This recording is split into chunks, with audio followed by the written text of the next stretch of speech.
Hello, Assalamualaikum warahmatullahi wabarakatuh. My name is Muhammad Azal Fawaz. I'm from the BGP. My student number 113.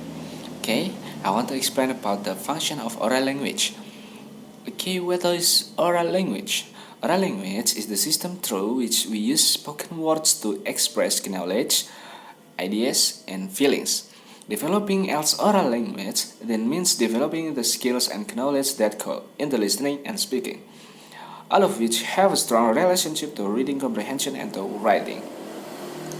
Oral language is made up of at least 5 case components: phonological skills, pragmatics, syntax, morphological skills, and vocabulary, also referred to as semantics. All of these components of oral language are necessary to communicate and learn through conversation and spoken interaction.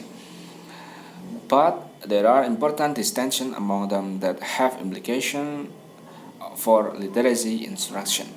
Okay. Next, components of oral language. Number one, phonological skills.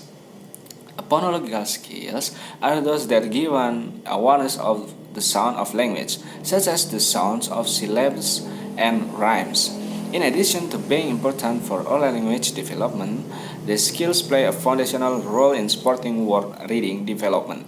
In the early stage of learning how to read words, children are often encouraged to sound of the words, but before even being able to match the sounds to the letters, students need to be able to hear and understand the discrete sounds that make up language.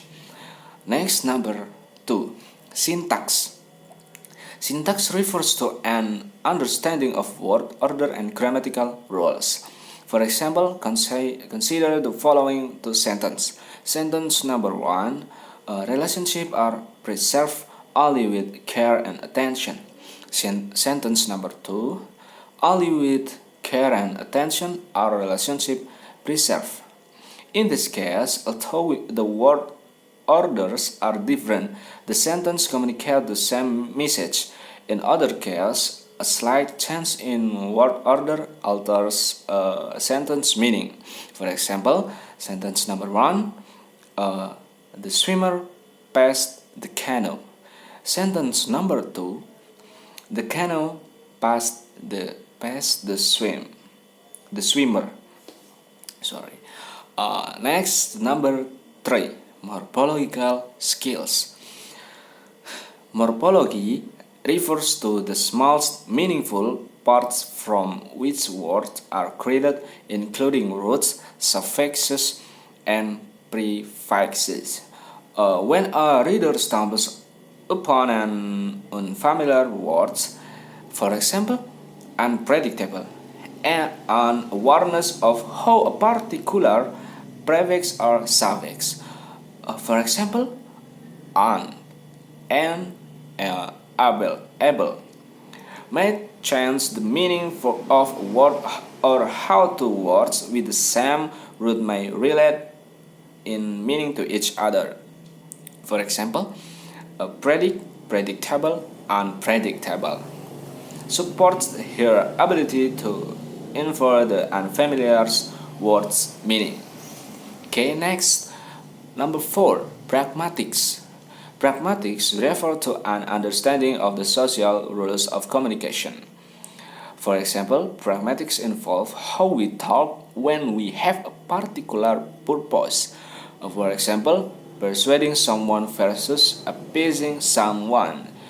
How we communicate when we're engaging with a particular audience. For example, a family member versus an employer.